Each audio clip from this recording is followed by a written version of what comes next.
bien, bonjour à tous, bienvenue dans cette nouvelle analyse de séquence. Aujourd'hui, j'ai choisi pour vous Blanche-Neige et les 7 nains de Walt Disney, un film sorti en 1937.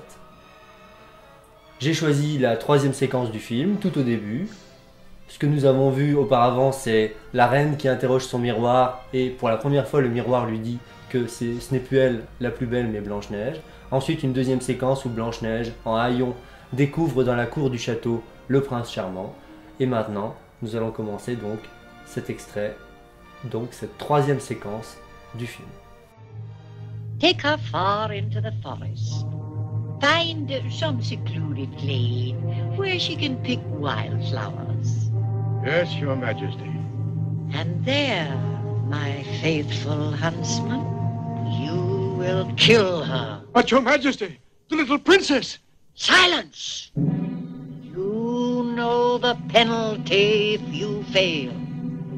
Yes, Your Majesty. But to make doubly sure, you do... Ce qui saute aux yeux dans ce début d'extrait, c'est l'ambiance extrêmement terrifiante, qui est assez, qui sort de l'ordinaire vraiment pour un dessin animé à l'époque. Rappelons que dans les années 30, que ce soit Disney avec les Silly Symphony ou les aventures de Mickey, que ce soit le studio Warner avec les Merry Melody, que ce soit les frères Fleischer avec Betty Boop ou encore Popeye, eh bien, on a dans le dessin animé américain, on a presque seulement des divertissements très légers et simplement rigolos, mais qui ne vont pas chercher très très loin dans l'émotion. Le défi de Walt Disney, donc à partir de 1934, puisque c'est en août 34 que commence le projet, le défi de Disney, c'est de frapper un grand coup. D'abord, pour que Blanche-Neige soit le premier long métrage en couleur d'animation, mais en dessin animé, pas simplement d'animation, parce qu'il y avait déjà eu des films en ombre chinoise ou avec des épingles, mais en dessin animé. Et puis surtout, eh bien, c'est le défi de réaliser un dessin animé qui dure 1h23, et qui ne va pas ennuyer le spectateur. Et pourquoi est-ce qu'il ne va pas l'ennuyer selon Walt Disney? Eh bien c'est parce que il va faire appel à des sentiments forts chez le spectateur, au même titre qu'un autre film réalisé avec des acteurs, comme les réalisateurs de l'époque en faisaient. Rappelons qu'au même moment, Selznick était en train de préparer Autant n'emporte le vent, qui sortira un tout petit peu plus tard, et Walt Disney, eh bien, faisait le défi de dire eh bien, on peut donner autant d'émotions avec Blanche-Neige et les 7 nains qu'avec un film, par exemple, produit par Selznick. Dans ce plan précis sur lequel on s'est arrêté, sur la reine, eh bien, ce qui nous frappe, c'est déjà que c'est un plan frontal. C'est assez rare, finalement, assez inintéressant dans un dessin animé de faire un plan frontal, parce que ça élimine un peu les perspectives, ça écrase les perspectives. Mais ici, il est fondamental de faire ce plan frontal sur la reine, parce que le pouvoir qu'elle exerce sur le chasseur, c'est un pouvoir un peu hypnotique. Et pour ressentir ce pouvoir hypnotique, avec le décor en pan qui est derrière elle, avec ses yeux très marqués, très colorés, et puis le médaillon, eh bien, il faut un plan frontal. D'ailleurs, la fin du plan, ça va être, en fait, d'avancer vers elle avec ce travelling avant, et ce travelling avant va être très fort pour montrer justement qu'on est happé par cette femme grâce à son pouvoir hypnotique. Not fail. Bring back her heart in this.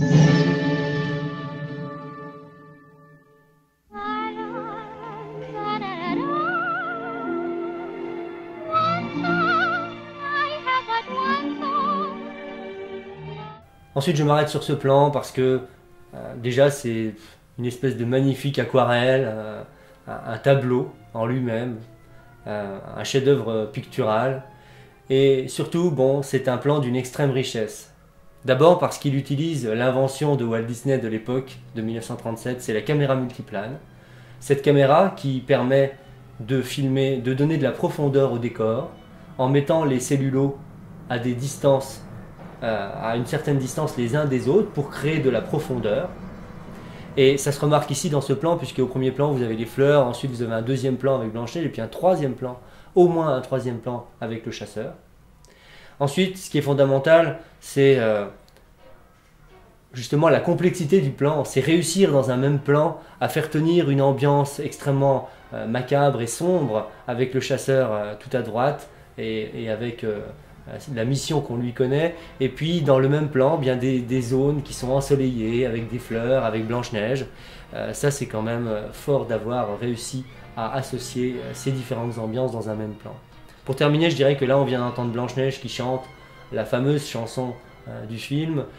J'insisterai sur le fait que parmi les 3 compositeurs on retrouve Frank Churchill, qui est notamment le compositeur de certaines mélodies les plus célèbres de Disney, comme par exemple la chanson des 3 petits cochons dans les Silly Symphonies des années 30.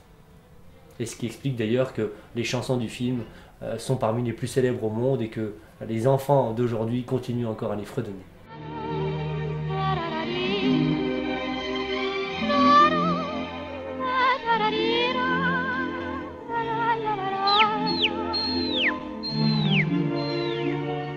Hello there. What's the matter? Where's your mom and papa? Je m'arrête sur Blanche-Neige, déjà pour constater que l'échelle des plans s'est resserrée, ce qui permet de créer une certaine intimité. Surtout, je dirais, qui permet de montrer que Blanche-Neige est en train de partir un peu dans son imaginaire, dans son monde, un petit peu comme Alice au Pays des Merveilles, et que elle ne fait pas du tout attention au comportement du chasseur, elle est plongée dans son émerveillement. Il faut quand même souligner que c'est la première fois, a priori, que Blanche-Neige sort du château et commence à découvrir le monde, découvrir la nature, découvrir les oiseaux. C'est pour ça aussi que on assiste non pas à cette mièvrerie et à cette naïveté, mais simplement à cet émerveillement qui est tout à fait logique. Prise dans son imaginaire, évidemment, elle ne fait pas attention à la menace qui se dirige vers elle. Puisqu'on est sur un plan sur Blanche-Neige, j'en profite aussi pour dire que les personnages humains comme le prince ou Blanche-Neige font partie des personnages les plus difficiles à animer pour les animateurs de chez Disney, parce qu'ils doivent être réalistes, et évidemment tout le monde sait comment sont les humains, donc le spectateur est extrêmement critique avec les représentations des humains, et que évidemment dans les longs métrages suivants, eh bien, il y aura beaucoup de progrès pour l'animation des humains, mais pour l'instant c'est quelque chose d'assez finalement d'assez pauvre, et on peut même se demander si on n'a pas utilisé ce qu'on appelle le rotoscope pour animer Blanche-Neige, c'est-à-dire c'est une invention qui permettait de filmer des acteurs réels et puis ensuite de décalquer leurs mouvements pour essayer de recréer leurs mouvements en dessin animé. Voilà. Ce qui n'est pas le cas évidemment pour les nains et ce qui n'est pas le cas pour les animaux qui sont eux animés et stylisés complètement. Why, I believe you're lost. Oh, please don't cry.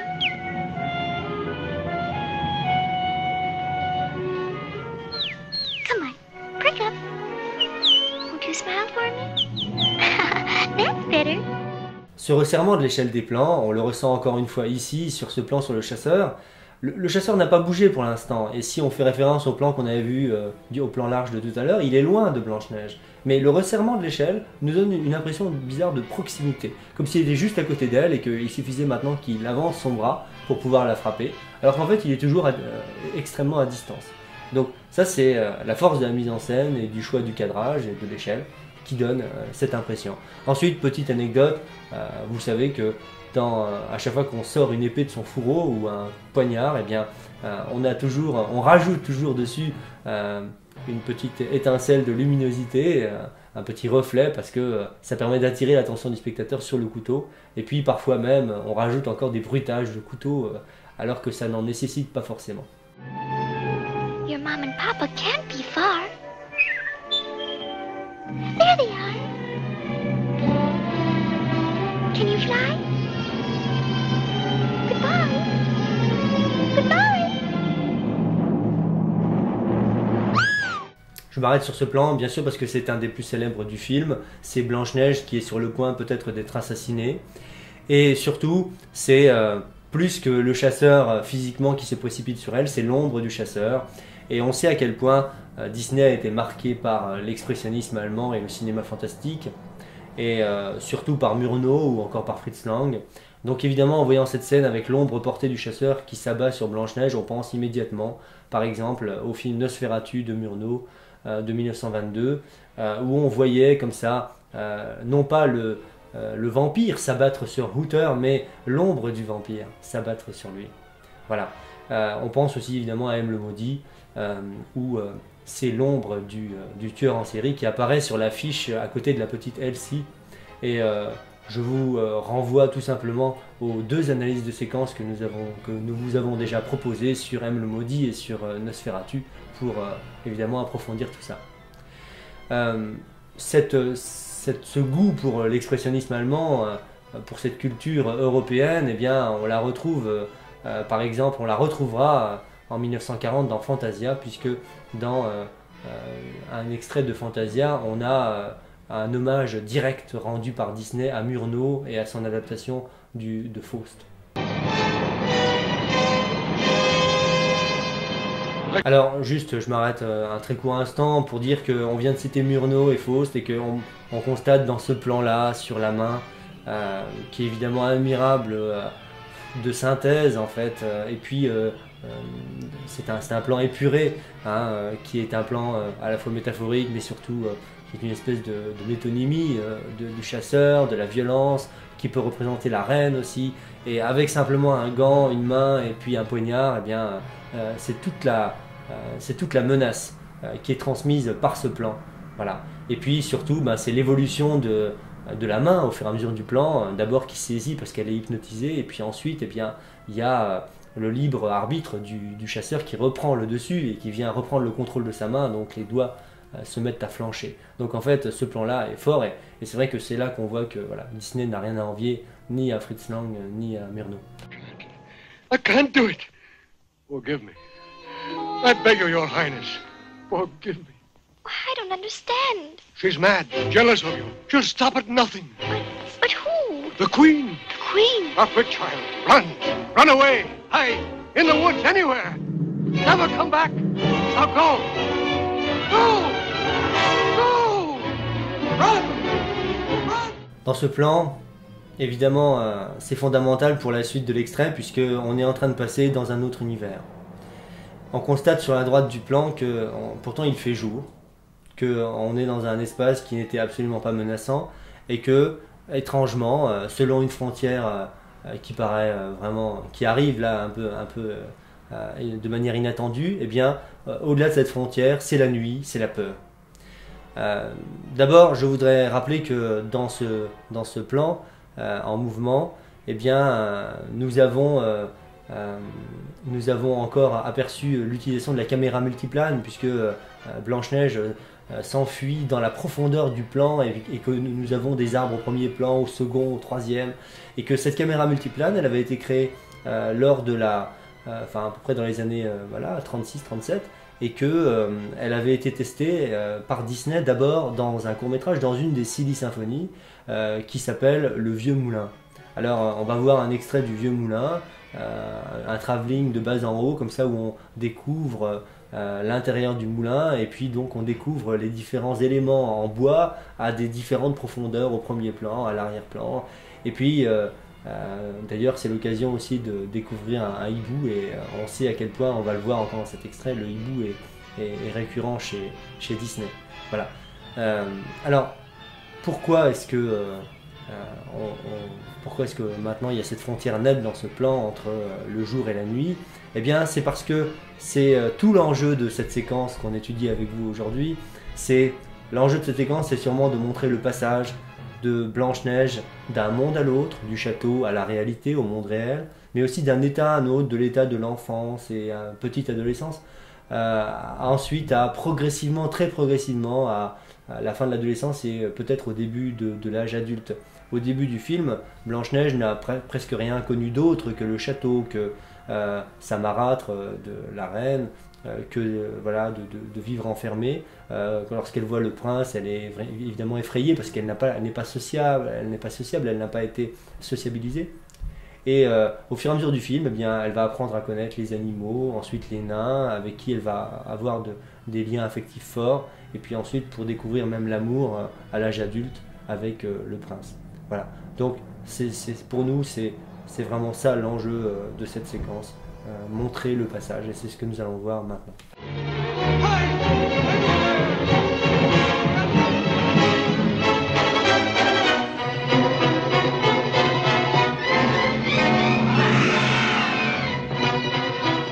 Je m'arrête sur ce plan avec l'importance des yeux qui brillent dans la nuit, parce que ça c'est quelque chose que Disney aime beaucoup.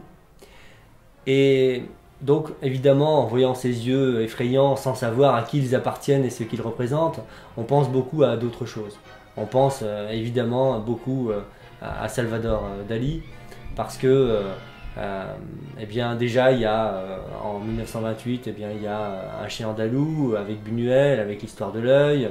Ensuite il y aura plus tard dans La maison du docteur Edwards dans les années 40 eh bien, Le rêve de Gregory Peck avec le cauchemar qui a été les décors créés par Dali, et avec tous ces yeux qu'on voit comme ça un petit peu, qui nous font penser parfois aussi à du Cocteau, hein, à peu près à la même époque, hein, de La Belle et la Bête. Et donc voilà, on pense beaucoup à Dali, et c'est pas juste comme ça une coïncidence, c'est que Dali et Disney vont voir un petit peu leur destin se converger au milieu des années 40, quand ils vont avoir l'idée commune de faire un projet de dessin animé qui s'appelle Destino. On vous montre comme ça un des dessins qui a été réalisé par Dali. Dali en a réalisé beaucoup. Finalement, le projet n'a pas vu le jour avec Disney et Dali. Longtemps après leur mort, eh bien, le projet a quand même été repris par un autre studio qui a essayé de le finaliser, mais évidemment, les créateurs n'étaient plus là. Voilà. Avec l'histoire de l'œil et des yeux qui brillent dans la nuit, et l'importance de l'œil dans cet extrait, l'œil effrayant, eh bien, on pense beaucoup aussi au générique de Répulsion. Et c'est vrai que le générique de Répulsion, bon, c'est un film qui est terrifiant. C'est aussi un film qui raconte quelque chose de proche aussi de Blanche-Neige, c'est-à-dire une femme seule dans un appartement, en fait, qui va avoir une vision perturbée des choses. C'est-à-dire, elle a l'impression que l'appartement se referme sur elle, l'appartement est dangereux et angoissant, alors qu'en fait, c'est sa vision perturbée de la réalité. Et ici, dans cet extrait, eh bien, évidemment que Blanche-Neige a une vision perturbée de la forêt. L'œil de Répulsion, petite anecdote, eh bien, c'est ce qui aura donné naissance au logo de Dot Prod, justement. Donc voilà l'explication pour ceux qui se demandaient d'où ça venait. Cet œil, évidemment, si emblématique, si fort, si impressionnant de Répulsion.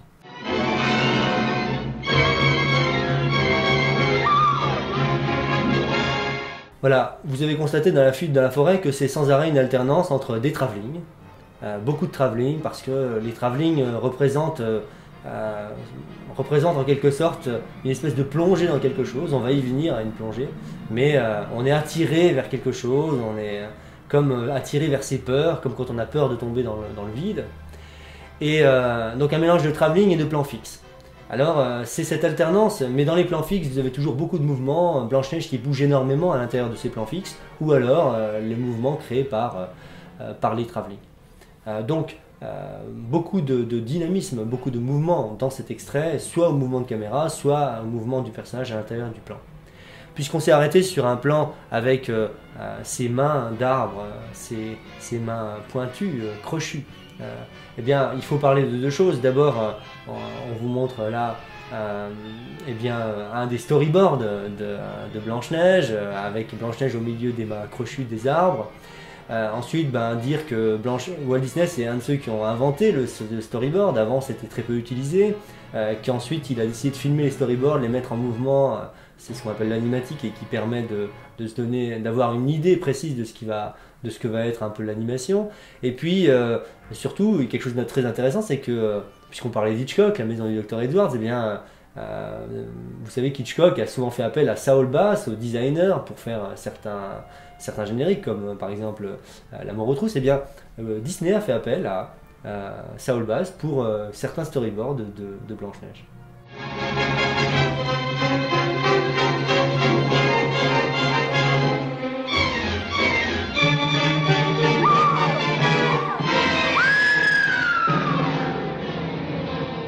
Voilà, sur ce plan, difficile de ne pas penser à Alice au pays des merveilles, à la chute de cette fille.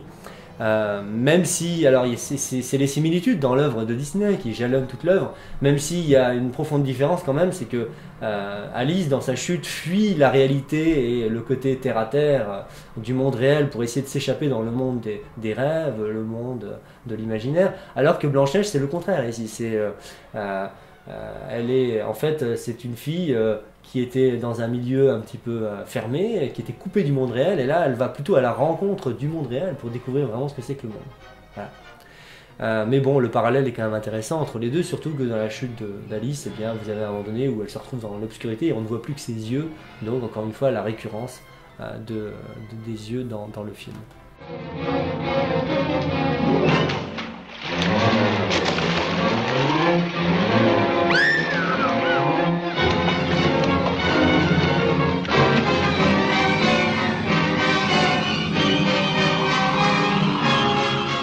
Alors, on va vous montrer aussi une autre étude préliminaire de forêt avec Blanche-Neige qui serait poursuivie peut-être par un loup géant, alors même si le loup a été abandonné.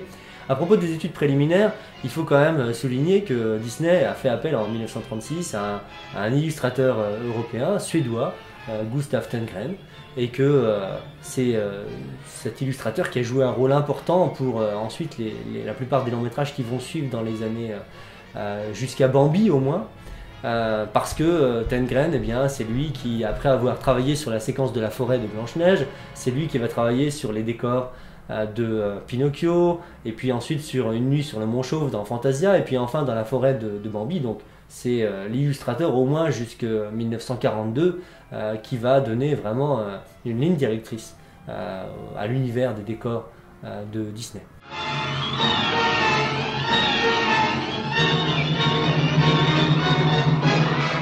Dans cette course effrénée dans la forêt, eh bien, je remarque deux choses. D'abord, ici, on a un plan qui est décadré. Moi, ça me fait penser à un plan dans Batman 1 où on voit la Batmobile qui emmène Kim Basinger dans la forêt vers le repère de Batman, et ce plan est aussi décadré. Ensuite, les chauves-souris, ben, évidemment que ça me fait penser à Batman de manière générale, et on va voir d'ailleurs un extrait du générique de Batman le défi en 92, où avec cette profusion. Alors, ce n'est sûrement pas un hasard si on retrouve des choses comme ça dans les films de Tim Burton, puisque Tim Burton a quand même été très marqué par Disney. Il a été engagé d'ailleurs en 79 et a travaillé sur Taram et le chaudron magique, ainsi que sur Roxy Rookie, que assez frustré de ne pas pouvoir laisser libre cours à son imaginaire, eh bien, il aura quitté ensuite les studios Disney assez rapidement, mais après avoir réalisé quand même au moins plusieurs courts-métrages, dont son célèbre Vincent.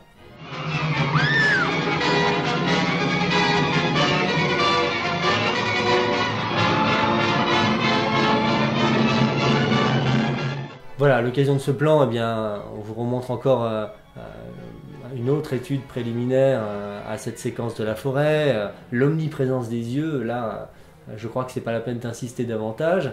On aura compris cette importance. Et puis, donc, ce qui frappe ici, c'est eh bien, le tournoiement de Blanche-Neige. Physiquement, elle tournoie, et c'est une espèce de tournoiement mental en fait. Hein. C'est le tournoiement physique traduit vraiment bien ce qui se passe dans son esprit. Elle est complètement perdue, complètement terrifiée d'avoir été comme ça projetée dans le monde réel, alors qu'elle était couvée, même si elle vivait pas forcément bien en haillons, et puis pas forcément bien traitée par la reine, mais elle était quand même encadrée.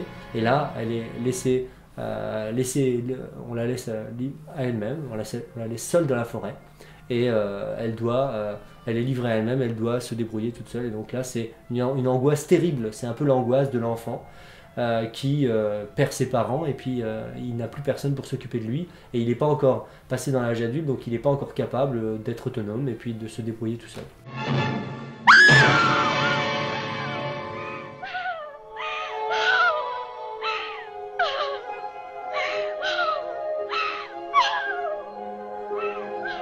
Alors, un plan magnifique évidemment, et puis ce qui est peut-être encore plus magnifique, c'est le travelling arrière, parce que au fur et à mesure du travelling arrière, la luminosité, les couleurs changent, et on se rend compte que tout ce qu'on vient de voir, eh bien, ce n'est qu'une vision perturbée de la réalité. Et la vision subjective de Blanche-Neige, c'est mettre en image des cauchemars, comme avaient voulu le faire Buñuel et Dali dans Un chien andalou. C'est mettre en image ses propres peurs, la peur du noir, la peur d'être seul, la peur voilà, de la solitude, de l'obscurité.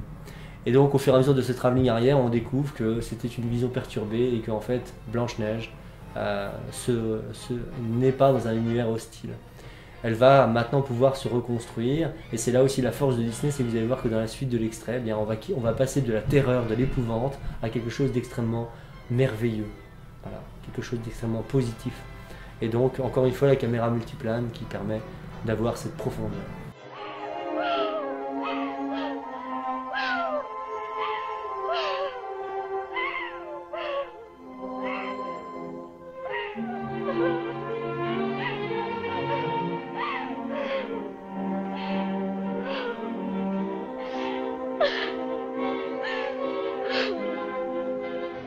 Nouveau plan important parce que c'est un plan évidemment qui va nous faire plonger non plus dans l'épouvante de la forêt mais plus dans l'univers de tout ce qu'on a vu dans les années 30, c'est-à-dire toutes les Silly Symphonies. Les Silly Symphonies, c'est souvent de filmer, de montrer la nature, l'harmonie de la nature et des animaux avec l'accompagnement de la musique. On va retrouver des tas d'animaux qui ont été utilisés, par exemple dans Le Lièvre et la Tortue, dans la première version du Vilain Petit Canard, puisque la deuxième n'est pas encore sortie. Et donc on voit ce talent terrible des studios Disney pour animer autant de petits animaux dans le même plan. À ce sujet, les cellulos jusque-là étaient en 24 x 32 et sont passés ensuite en 30 x 40 parce qu'il n'y avait plus assez de place pour mettre autant de personnages et d'animaux, de nains dans le même dessin. Voilà, ici, ça me fait penser évidemment beaucoup à Bambi, 1942, parce que on va voir un extrait de Bambi où c'est aussi les animaux qui viennent s'assembler tout autour de Bambi et de sa mère. Et c'est l'éveil de Bambi à la vie, et là c'est en quelque sorte c'est l'éveil de Blanche-Neige à la vie aussi, parce que c'était une nouvelle vie qui commence. Et puis vous constaterez donc dans cet extrait de Bambi que évidemment il y a eu de gros progrès au niveau de l'animation, des dessins, notamment d'une biche. Ici c'est une biche assez encore simpliste dans Blanche-Neige, mais dans Bambi ça devient beaucoup plus travaillé, beaucoup plus fort. On arrive encore beaucoup plus à amener de réalisme, mais en même temps que du réalisme, de la fantaisie, de la personnalisation des personnages. Et c'est ça qui est fort. Et donc vous avez ces scènes, ces deux séquences semblables entre Blanche-Neige et Bambi, et qui montrent encore une fois la cohérence de l'œuvre de Disney.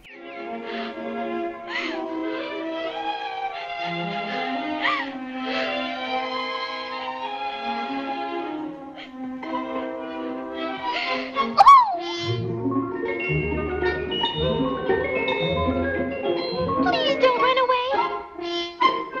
I won't hurt you. I'm awfully sorry.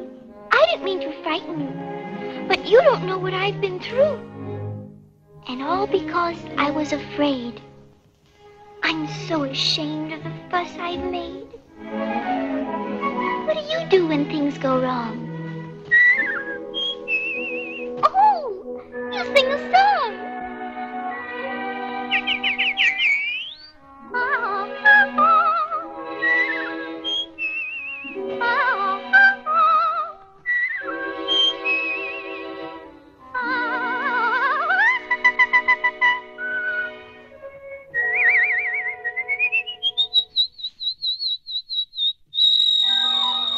Voilà, je m'arrête sur ce plan qui témoigne encore une fois de l'incroyable talent des studios Disney pour l'anthropomorphisme. Alors on a vu tout à l'heure l'anthropomorphisme physique, c'est-à-dire comment un arbre devient un être humain avec des mains, des doigts crochus. Mais ça c'est évidemment très important chez Disney, mais aussi l'anthropomorphisme à l'intérieur des personnages, l'anthropomorphisme des sentiments, parce que évidemment ici vous avez une scène où deux oiseaux sont un petit peu honteux que leur enfant chante mal, et là on se dit c'est pas possible, c'est des oiseaux. Mais la force de Disney, c'est que après c'est ce qu'on va voir aussi dans tous les films qui vont suivre, c'est de pouvoir nous faire ressentir des sentiments forts, alors qu'en fait on est en train de montrer des animaux, et que ces animaux normalement en tout cas même s'ils ressentent sûrement des choses, ne ressentent pas des sentiments aussi forts que ceux des humains, en tout cas ne sont pas dans des situations aussi similaires, comme d'avoir honte que l'enfant chante, voilà. Et donc ça c'est une force terrible. Tout ce passage avec les animaux, vous constatez que quand Blanche-Neige a eu encore un sursaut de peur, eh bien tous les animaux se sont écartés, que dans la mise en scène on a eu donc des cadres, des personnages séparés, les animaux dans certains cadres et Blanche-Neige seule dans son cadre. Et qu'en fait le retour à cette harmonie entre Blanche-Neige et les animaux, cette harmonie qui va déboucher sur la rencontre avec les nains, eh bien cette harmonie, eh bien c'est le petit oiseau qui vient faire le lien, c'est lui qui s'approche et qui vient refaire le lien entre les animaux et Blanche-Neige pour qu'on puisse avancer dans la suite du récit. With a smile and a song, life is just like a bright sun. Voilà, c'est sur ce dernier plan que nous allons nous arrêter. Là, c'est le plan évidemment typique de cette harmonie, de cette harmonie extraordinaire que Disney arrive à créer entre la nature, les animaux, les humains. Encore une prouesse d'avoir réussi comme ça à animer la surface de l'eau. Enfin, ça paraît vraiment extraordinaire. Et encore aujourd'hui. Et voilà, pour conclure sur Blanche-Neige, je dirais que Disney en fait il a tout risqué pour Blanche-Neige et les 7 nains. Il a mis presque ses studios en faillite puisque le film a coûté 1 500 000 $, c'est-à-dire 4 fois le prix d'un long métrage avec des acteurs, ce qui était fou, complètement fou. Qu'ils étaient arrivés au bout du bout, que les animateurs ont travaillé d'arrache-pied jusqu'au bout pendant plus de 3 ans et qu'il fallait absolument que le film soit fini pour décembre 1937 et donc ils travaillaient jour et nuit à la fin. Que Blanche-Neige c'est 2 millions de dessins, c'est au départ en 1934 à peu près 300 personnes au studio de Burbank de Disney, mais que finalement il a fallu monter jusqu'à presque plus de 700 personnes en 1937. Donc c'est extraordinaire en fait le nombre de gens qui se sont mis tous ensemble pour travailler avec les bruiteurs, avec les ingénieurs du son, les compositeurs, avec les décorateurs, avec les animateurs et tous les gens qui ont travaillé, tous ces gens qui ont réussi à être réunis par une seule personne, par Disney, qui a eu la personnalité assez forte pour réunir tous ces gens, pour leur faire croire, pour les faire rêver que ça pouvait marcher. Et donc, quand en 1937, eh bien, le film a été présenté, eh bien, ça a été un succès énorme. Pendant les 3 premiers mois, le film a réuni 20 millions de spectateurs, ce qui est extraordinaire. Et évidemment, Disney est rentré dans son argent. Évidemment, cet argent, ça a permis ensuite de lancer la fabrication des films suivants et tout de suite après Blanche-Neige, donc en 40, surtout de Fantasia et de Pinocchio. Voilà. On va terminer là-dessus. Il y aura encore beaucoup d'autres choses à dire sur Blanche-Neige, on en oublie sûrement, mais on n'a fait que se concentrer sur une séquence. Je voudrais évidemment remercier notre spécialiste de Walt Disney, c'est Thierry. Et puis je vais terminer par l'anecdote de février 1939, à la cérémonie des Oscars, où Walt Disney vient recevoir un Oscar d'honneur qui est remis de la part par les petites mains de Shirley Temple, l'actrice qui à l'époque a 11 ans, et qui lui remet non pas un Oscar, mais un Oscar avec 7 petits Oscars qui accompagnent. Et puis il y a cette inscription qui montre à quel point le film a envahi notre imaginaire encore jusqu'à aujourd'hui, qui explique pourquoi il est omniprésent dans notre inconscient, dans nos images de sorcières, dans nos images des nains, dans les chansons qu'on chante. L'inscription sur l'Oscar, c'est à Walt Disney pour Blanche-Neige et les 7 nains, pour avoir charmé des millions de spectateurs, marqué une étape cruciale dans le domaine du cinéma, et avoir ouvert une nouvelle voie au dessin animé. Voilà, merci.